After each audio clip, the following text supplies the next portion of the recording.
Trees silently receive sun and night.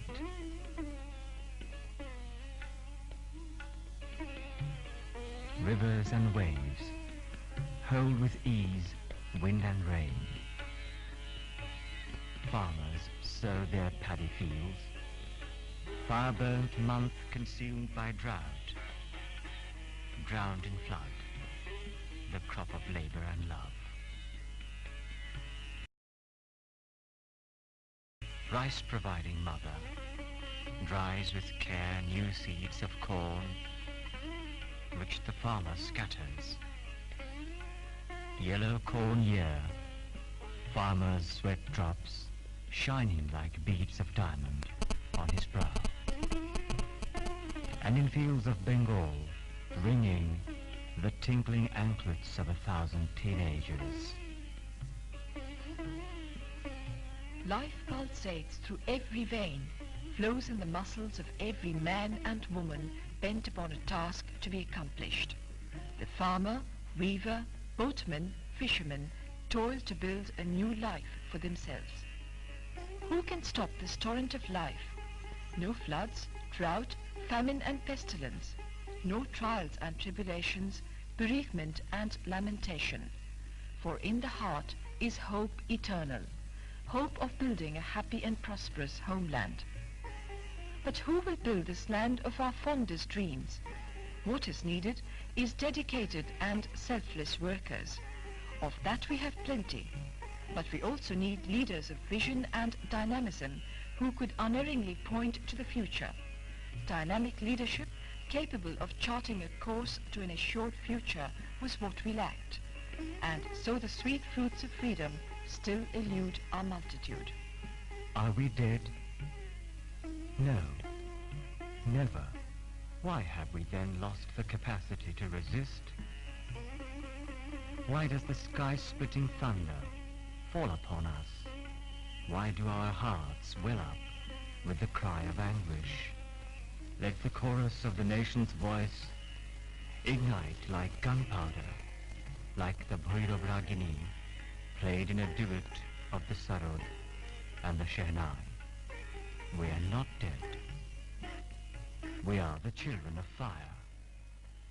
There is still a long way to go, O sons of Bengal. Burn, burn for 1,000,000 years. To the hungry bring food, to the dumb a new utterance, to the emptied lives a new touch of hope. To the setting sun give the signal of a new efflorescence.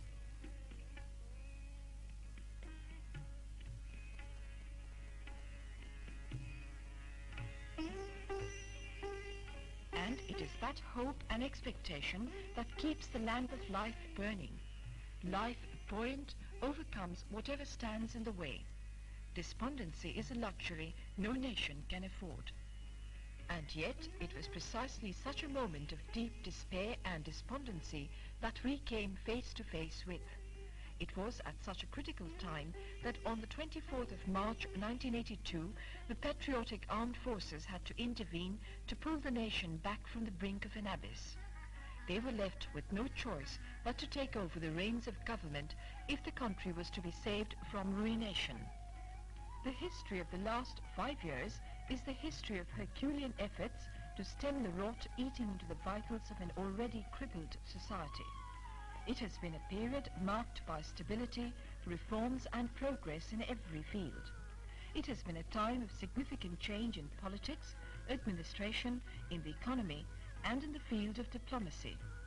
Changes have been fundamental, embracing our economic and social life, bringing a ray of hope where there was none. After assuming the heavy burden of office, President Hussein Mohammad Ersad turned his attention first and foremost to the administrative system inherited from the colonial masters. The outmoded system could no longer meet present-day needs, and so it had to be changed radically. He introduced the upazila or sub-district level of administration, which brought it down to the grassroots level of the villages. The administrative reforms gave a new direction and generated a new enthusiasm for accelerated development of the countryside.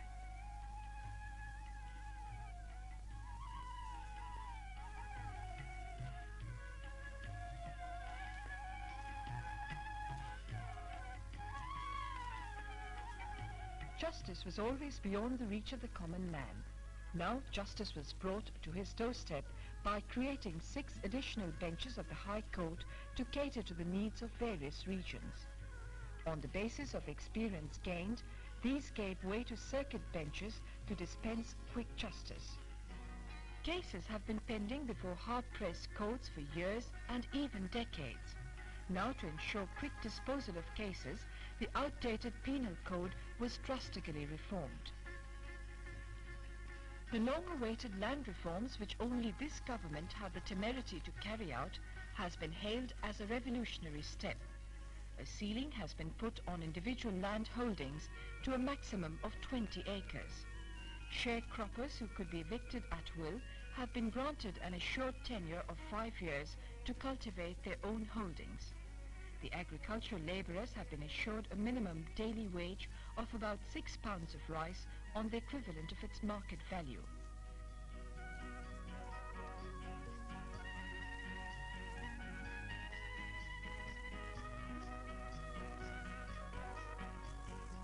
For the landless peasant, a minimum holding of 2 acres have been guaranteed by the present government.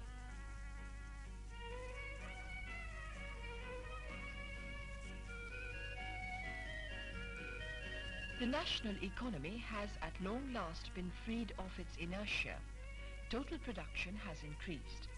Production increase had fallen to 0.1% in 1981-82. In the last 5 years, it has gone up to an average of over 5%. The rate of inflation has been cut down to 10%. This was 16% 5 years ago. Industry equals prosperity is a current truism. Keeping this self-evident truth in mind, President Ersad, right from the outset, gave his attention to end stagnation in the industrial sector and to set free the forces of production. And it is a fact that over the last few years, stagnation has been ended and productivity achieved in industry. The annual rate of industrial growth in the years 1983-84 and 1984-85 was 6%. In 1985-86, it has gone up to 10%. Private enterprise has been made the main instrument of industrialization. A large number of public sector enterprises, which were running at a loss but enjoying government subsidy, have been disinvested. Moreover, to encourage investment in industry, a liberal industrial policy has been advanced to attract local and foreign investment.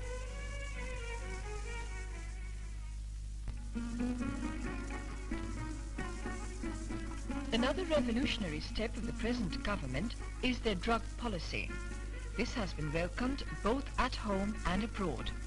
Under the drug policy, 1,700 harmful and unnecessary medicines have been prohibited.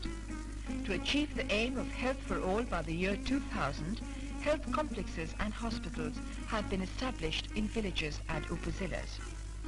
Various welfare measures have been undertaken to raise the level of public health. In recognition of the concrete and successful programs and policies, President Ersad has been awarded the United Nations Population Award of 1987.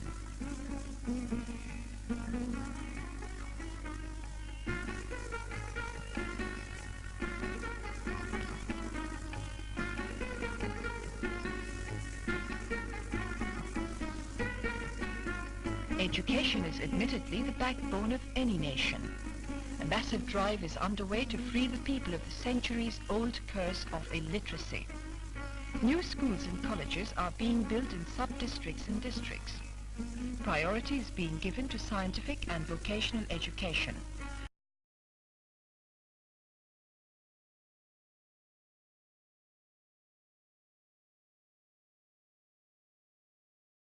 Already science laboratories have been built for 1,700 private primary schools and madrasas or religious schools. A great deal of funds are being spent on spreading increased primary education.